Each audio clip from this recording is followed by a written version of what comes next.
This is Lama Tentrapa. Welcome to the Secrets of Qigong Masters, the talk show brought to you by Academy of Qidao, the first and only school in the world offering professional education in Tai Chi and Qigong coaching. To find out about the programs offered by Academy of Qidao and to learn how you too can become a certified Tai Chi or Qigong coach, please visit qigongcoaching.com. This show is also brought to you by Mastery Magazine, sponsoring the series of interviews with the top experts in Qigong in North America. To enjoy watching the video interviews with them, please go to qigongmasters.com. Today, I'm honored to introduce to you David-Dorian Ross, 8 times gold medalist champion in Tai Chi in the United States, as well as several silver and bronze medal winner in the World Championships. The creator of Tai Chi Fit and a well-known promoter of the energy arts and the internal martial arts in America.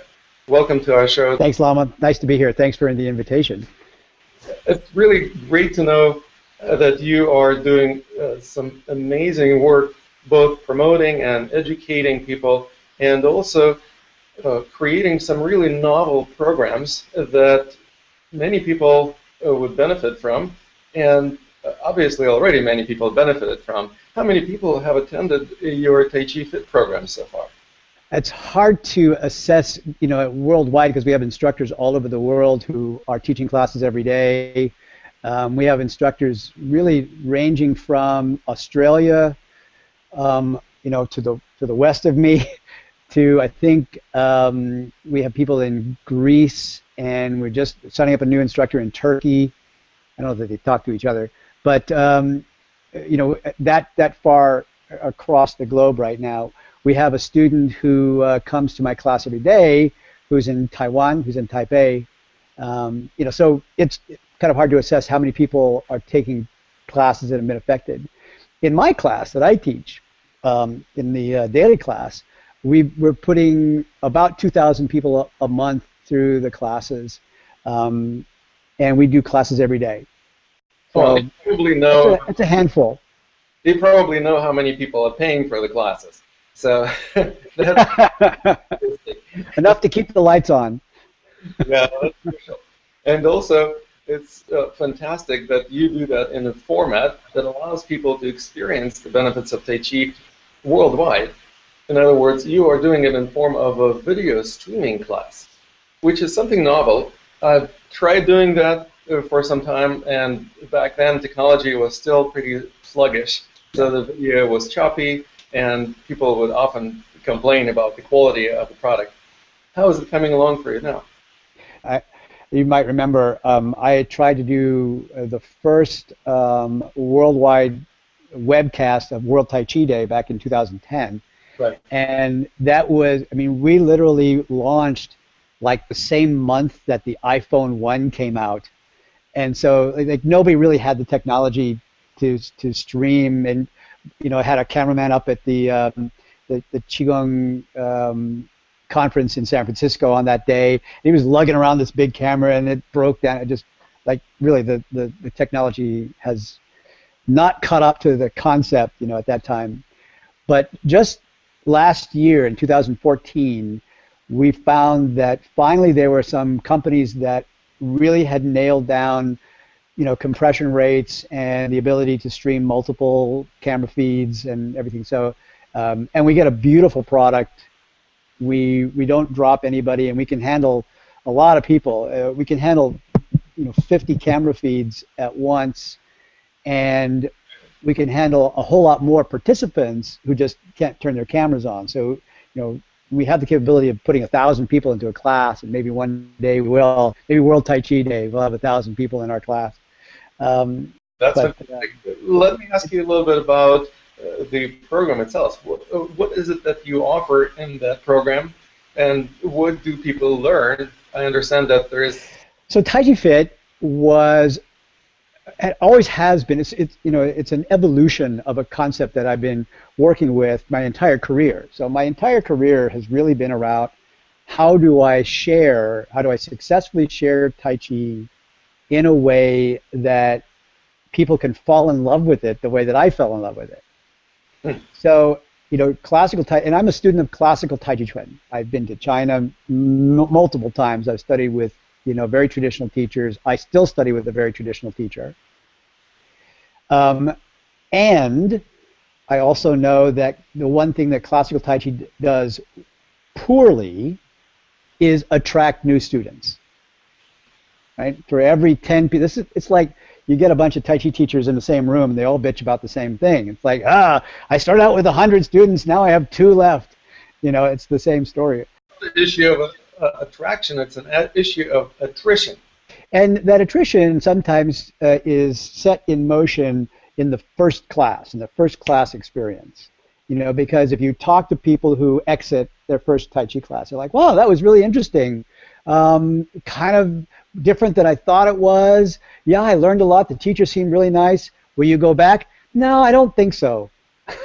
I can't remember what we did. It was a little bit complicated. I'm not sure what these other people are getting out of it. So that's the typical reaction. Trust me, I get into lots of conversations with my colleagues about how much of that reaction is really taking place. But here's the thing.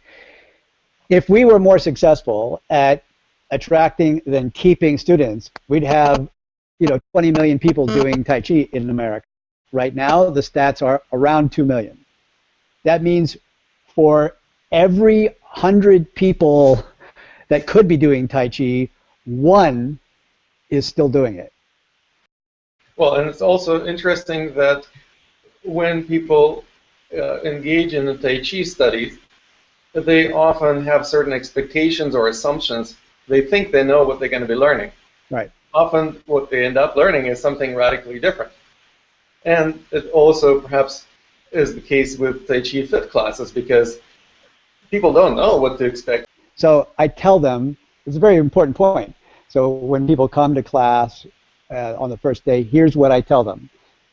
Today, you do not have to learn anything. Today, you do not have to remember anything. You don't have to do anything the way that I do it or anybody else in the class does it. I don't care. That is my mantra. And so people have, the first thing that they are told, about expectations in this class is that there are no expectations. Well, they sign up for the class hoping to experience something. Right, so there is some kind of at least unconscious or subconscious expectations set in motion. It's very uninformed. I mean, this is the thing about, the people who are informed and educated about Tai Chi, perhaps they've taken a Tai Chi class in the past and are coming back to it, or perhaps they've come from another martial arts background or something. People who have that kind of a background, they don't need my class. They may like it, but they don't need it. They have a clear and more educated sense of expectations. But there's the majority of the people whose expectations are formed around a very sort of murky understanding or context of what Tai Chi is. And so even if they have what you might be calling expectations when they walk into a classroom, they couldn't nail down even why they have those particular expectations. I don't know, I saw a Nike commercial, it looked cool, I think I'll do it. My doctor says I ought to try it. Well, and also perhaps there is a certain degree of expectation about getting better fitness, attaining greater fitness, because the name of the class is Tai Chi Fit. So there is a certain idea probably associated with that. And on the other hand, there is also a certain idea that has something to do with Tai Chi. Well, definitely. I mean, we did that deliberately, from a branding point of view. So everything that we do, while we make it very clear that this is not traditional Tai Chi Chuan, it's not supposed to be Tai Chi Chuan, it's not supposed to take the place of Tai Chi Chuan, right? We make it very clear. Nevertheless, its roots are in Tai Chi Chuan. So it's a That's my background. The training that my instructors go through requires them to take ongoing classes in Tai Chi Chuan. And we also, this is actually something that is changed since we started, but we anticipated that the venue where we would be naturally finding a home was in Western fitness places, LA Fitness and Gold's Gym and places like that. And so we tailored our program to attract fitness instructors and people who would make that a natural sort of bridge into those venues, because that's where people go to hang out and do body stuff, right? What we found, however, was that is not particularly our strongest venue. I mean, it still is in some way, but people come because it's not about fitness. Not about fitness for the most people who try this out. They love the fact that they get more fitness out of it, but that's not their original calling. So which venue ended up being the most in resonance? The most successful thing we've done is our online program. I mean, without question. And I think this is a sign of the times. So we were still doing kind of old thing that we had to have a venue. We had to have a place where people were going to congregate to hold a class. And there's, looking in hindsight, it's like very obvious, but there's a hell of a lot more people who just like are randomly in a variety of places, at work, at home, on the road, 5 minutes here, 5 minutes there. It's like, I want to be able to take a class wherever I'm at. Hopefully they're not doing it on the road. I know, seriously. I have one student who sometimes shows up and she's in the car and she's got her cell phone on. I'm like, do not cheat and drive. Yes. Pull over. But she'll tune in, because she knows class is going to start, and then she pulls over and gets out of the car. Oh, that's hilarious. Doing the fit on the side of the road. Because that's the other thing now, with mobile, you could literally take your class. There's no more, and here's the other thing. So that also creates, there's no more excuses. Like, nobody can say, I can't make it to class today because I'm in the airport. I'm like, I don't care. I do it in the airport. Just pull out your cell phone. That's right. I've done some Tai Chi in airports. Almost got arrested. How about your own journeys? I know that a year ago, so you were traveling a great deal all over the United States. I couldn't catch you to schedule an interview. And I wonder if you still keep traveling as intensely. This is also one of the benefits of doing our online program. So in 2013, I was on the road 40 weeks out of the year, 40 weekends. I was traveling someplace with, doing teacher trainings and doing seminars and whatnot. Last year, 2014, I think we were down to like 10 or 11, which is a huge difference. I have 2 grade school age kids, and I also have a granddaughter that I want to be able to spend more time with. And so thank you. I mean, that's really what this is all for. I wonder if you found that it was helpful that you spent the year 2013 traveling so much, because it kind of developed the momentum, or it was not really that so. Absolutely.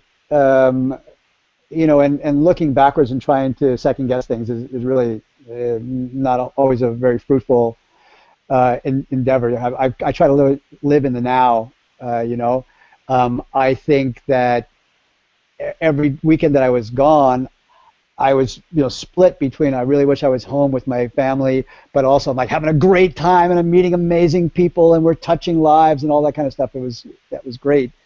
And I think that the technology was premature, so we couldn't have really done what we're doing now in 2013. So it has its own perfection that it wound up the way it did. And I don't regret. I want to make sure I'm clear. I don't regret 1 minute of being with all the people that I met, in my travels on that year. Some of them have become really amazing members of our current community, and that was where we met them initially, was during those travels. I remember that a couple of years ago you were also making announcements about starting a joint venture with the well-known movie actor Jet Li. How is that? It depends on who you ask. We had a great time. I went to Beijing, and Jet asked me to be the face of his online training program. So he worked with some of the top Tai Chi masters in China, specifically Wang Zhanhai, who is one of the 4 warriors of the Chen family, the Chen style. And Master Wang put together a routine which is specifically non-style specific. It's not particularly Chen style nor Yang style or anything. It's just about Tai Chi basics, right?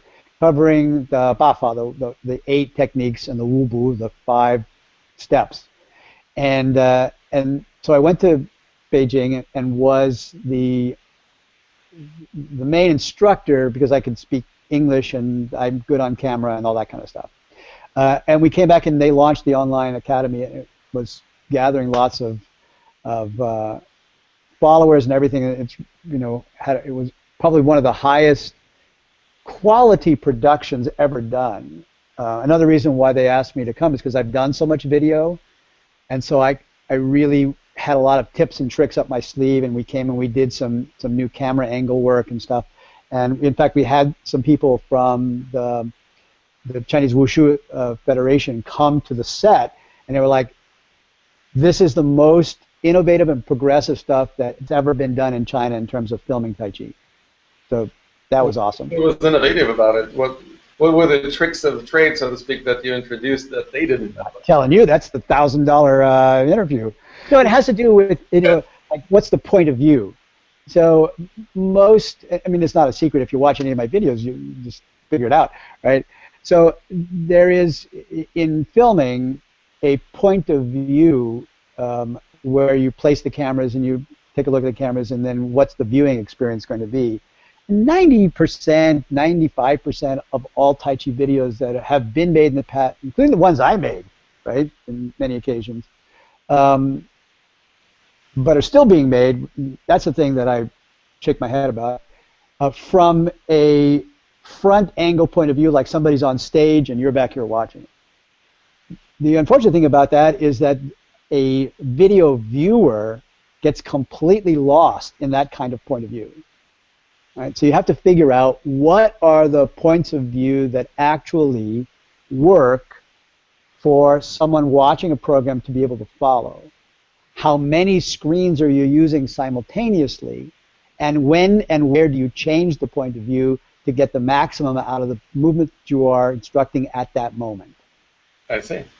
And so those are some of the things that I taught them. And I also wonder if that program or that business that you got yourself into with Jet Li is still around, and if so, how? Jet got busy. I mean, like, you think I'm busy. I'm nowhere near the schedule that Jet does. So they got busy, and he made an executive decision that he could not do quality, continuously having the online academy at that time. So they pulled it off the air, I think, about a year ago-ish. But they're working on bringing it back. I can't say much more about that because we've got some things that are in negotiation right now, but cross your fingers that you'll hear some good news this year about the Academy, and honestly, Lama, I wish I could tell you more, but right now that's all I can say. Okay.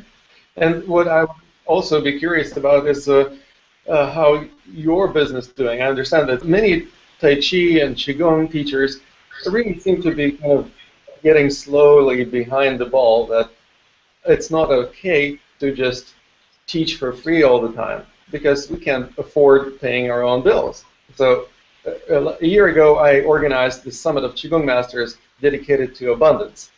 And I wonder if you can share with us a little bit about what you are doing in that respect. Oh, I'm all for abundance. I'm a big supporter of abundance.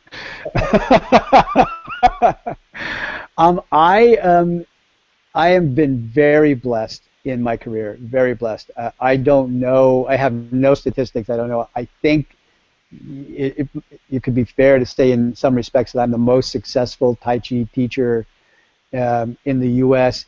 in regards to the fact that I've done more television programs, I've done more video that has been seen by more people.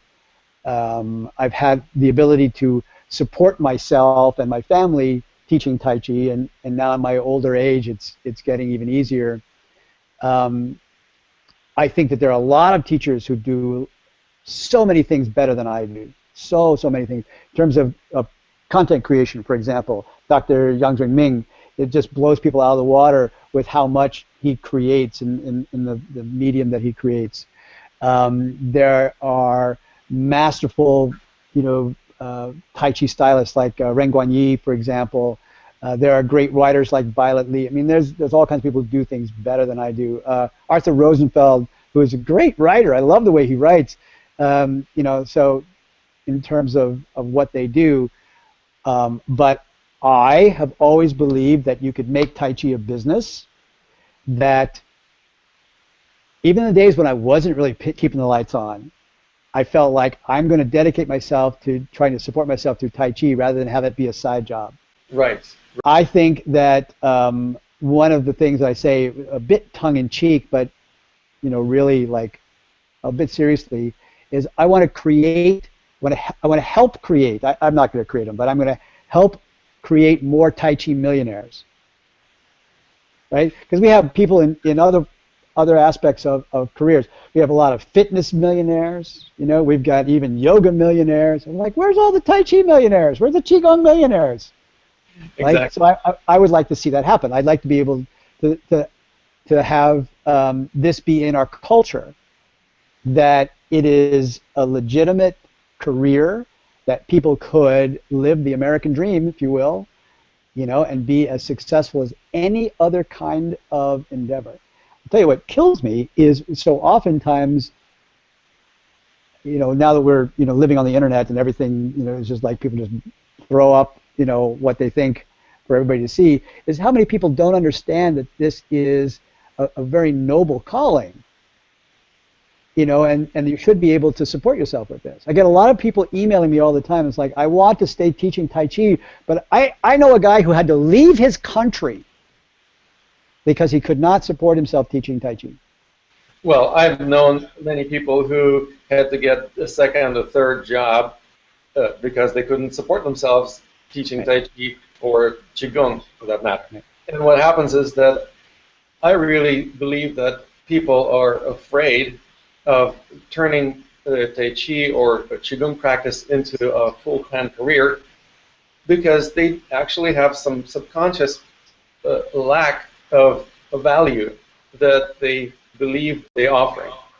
So in other words, they don't really trust that what they're offering is of such high value that people will want to pay for that. Now, so two things about that. That is often an issue that needs other kinds of coaching or therapy or spiritual development, and that's not what I do with people specifically. I remember you at some point started some type of coaching. Well, I've quickly figured out that I'm not a coach. It's what I am is a Tai Chi teacher with a strong sense of philosophy. So I believe in the Tai Chi lifestyle. But everything that I do really comes back to very traditional principles. So when I do the coaching, everything's based on what we learn traditionally in Tai Chi. What are the principles of harmony? And the great thing about that is that I don't have to say much, and I don't know, so please don't take this the wrong way because I don't really know your program, but I've studied many kinds of coaching programs, and they are typically, not universally, obviously, but typically coaching from the neck up. Forget about the body, and not only do they forget about the fact that their body is there, but they forget that the ability to hold on to the lessons that you learn in your coaching process have to be practiced, have to be rehearsed. Without rehearsal, they're gone between now and the next session. Exactly. That's exactly one of the main reasons why I started this whole profession of Tai Chi coaching. It's the type of coaching that is dedicated to embodiment of principles you recognize are of high value, you resonate with, you want to hold further in your life, and how are you going to do it? You're going to walk the talk. Well, you need to learn how to move in a way that is an embodiment of your consciousness. So you're not just talking the talk, not just thinking about it, actually embodying the principles allows you to walk the talk. Exactly. And I wonder, you can share with us a little bit about details of your program, how long it is, how much it costs, and you're talking about my instructor training program? well, I assume that's the program that you're offering to people with the thousands of. Well, the people who are coming to my classes, so I give, the class I teach like 4 or 5 times a day are free, right? We give classes away. People can come to our classes every day, just because, for one thing, because we can, and number two, because it's a. I think the world needs more Tai Chi, man. It's like, I'm not going to create another barrier for people to. So we do 20 minutes of movement and 5 minutes of inspiration, and then people can, go off to work or school or get back to it or whatever. Then we also have other classes which are longer length that people pay, just like they go to a Tai Chi school and take a class, or a yoga school and do a workout or whatever. And then we have our seminars that people sign up for, and there's a fee for those. And that's all separate. We have 3 aspects here. One is our daily classes that people just participate in because they like it. Those are often free. The second one is that I still teach traditional Tai Chi. So I have a Tai Chi academy that is also done online, and I have students from Germany and Sweden, South America, Australia. We just had a guy sign up from Australia, Canada. So people are coming from all over the world to take those classes. Mm-hmm. And of course, all over the U.S. Now that's not free. They pay a monthly tuition for that, just like they would anywhere else. And then we have our instructor training program. So that's the third leg of what we do. And the instructor program is also done online? We do it primarily online because the universe is showing us that that's how it wants to be done, more or less. Now, I still travel, but much, much less. So if 3 or 4 times a year, I'll go to a physical location. Last one I did, for example, was in December. I was in Toronto, and we did a live training in Toronto. Yeah. We'll be going to Denver. Denver is one of our hub cities, and so I go to Denver at least a couple times a year to do it there. You mentioned that you have an instructor from Portland, and I know you were in Portland last year or a year before teaching a seminar. I'm always going to be coming back to Portland. I was born in Portland. Portland's my home city, so it calls me back, often. I've got friends still who live there and whatnot. Well, do you have any plans on being here? We don't have anything official. If I shoot into town sometime on the sly, I try to stay really, on the DL until I'm ready to say, hey, I'm here, and then we put out an announcement about it. But right now, nothing right now. I see. Well, and what else do you have, Pike, so to speak? Any plans for this year? Well, gosh, this is going to be a really exciting year. Like I said, it's possible we may do something new with JET. It's possible we may do another Great Courses program. We just did one, we filmed one last year. It came out at Christmas time, and it's just been going gangbusters. I heard unofficially that it's like the best-selling program they've ever done at Great Courses. Don't put that into print until I can get an official word, but it's just been doing very, very well, and so we might do another one. Ourselves inside Tai Chi Fit business, we expanded from 1 annual retreat to 2 annual retreats. So we do one in Arizona in the fall, and now we're going to add one in Virginia in the spring. And the one in Virginia is going to be more traditional stuff, and the one in Arizona is going to be more of the Tai Chi Fit stuff. But they bleed into each other. Because I'm even listening to myself, like all this stuff. Like, and here's the thing, I don't really care about stuff. I don't care about doing another video or another business or whatever. Here's what I am really excited about and that I want to spend more time with, and that's the people involved. This is actually a fairly new revelation to me, or a reminder, something. It's like it's hitting my brain in a different way. For 35 years, I have been thinking of myself as one point within sort of a one-way stream of content, from my teachers and their teachers and all the way to the Crab Nebula, whatever, all the way to my students. And one of the things that I do well is I translate and interpret and make mainstream. And so that's, I've always thought of myself as sort of being that, and then here's the end consumer out there. But this last year, working with all of the people that I've been working with, it's now completely different. It's not about the content or the material, and it's certainly not about me. It is about the community of people that are coming together. People who, I say we do this class online every day. It's not a freaking class. It's a community meeting. It's a town hall. People come together and they come in early. They want to stay late. They talk about health and family and issues. Then we do some movement. Then we do some philosophy. Then we talk a little bit more. I mean, that's really exciting. And we have people from every ethnicity, every country of origin, every gender, every age group. Like, I posted this something on Facebook the other day. It's like, here's how one reason why I think Tai Chi can heal the planet is that Tai Chi brings people together. That's what I'm up for this coming year. That's what we're really, is growing the community. Are you participating in the World Tai Chi and Qigong Day? I don't know. And it hasn't got anything to do with not wanting to support it. I love Bill, and I love the fact that he had created that and how it's grown. I think it's just blows my mind how amazing that is. My only caveat is just managing my time. It's just like what I actually have time to commit to in the coming year, and I hate to commit to stuff and then not follow through. That kills me when I do that.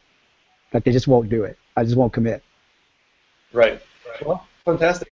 And what would you recommend to our viewers and listeners who would like to learn more about your program?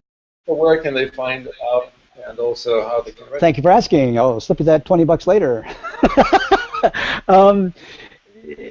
The class, like I say, are free, and we have really easy for people to take the class. We've got lots of room for people to take the class. You can go to my website, daviddorianross.com, all one word, all strung together.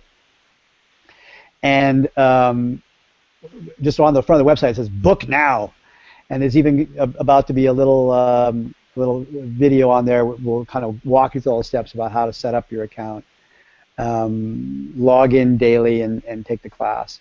We do stuff at 3 a.m. West Coast time, so 6 a.m. East Coast time, 5 a.m., 6 a.m., and then 5 p.m. West Coast time. So I get up at stupid o'clock every morning to teach class. Do you record those? They are recorded. Yes, they are. And so you could go to our YouTube channel, and the YouTube channel is the Go With The Flow Show. That's my line. That was all we could register. I'll have to give it to you so you can print it up.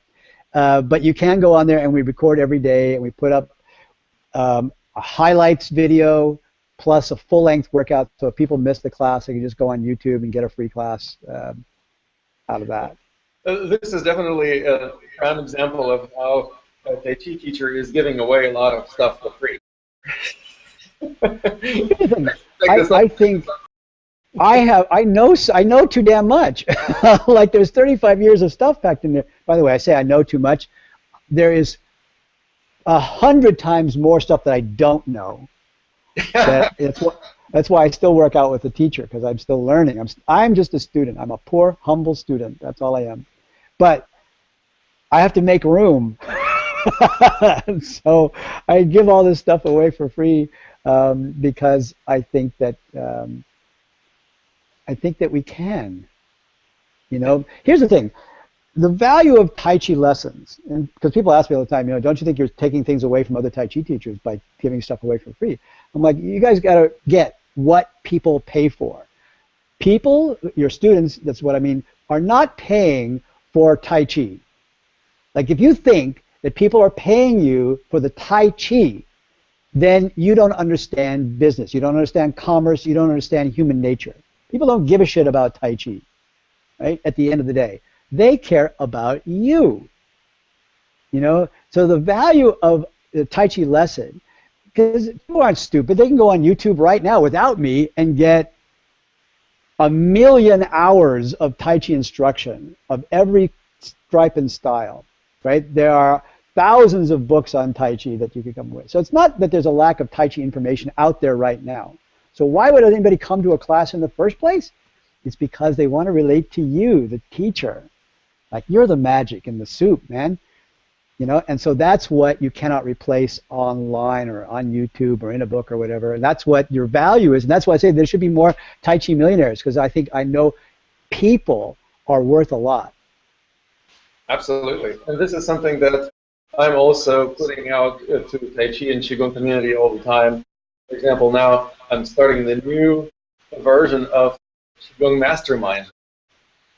And perhaps it would be a good idea to create a Tai Chi Mastermind group, for that matter.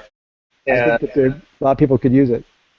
And this would be a fantastic opportunity for Tai Chi and Qigong teachers and instructors to step up to the next level, collaborate with each other, to learn from people like you who can share some secrets of the trade from the trenches, so to speak.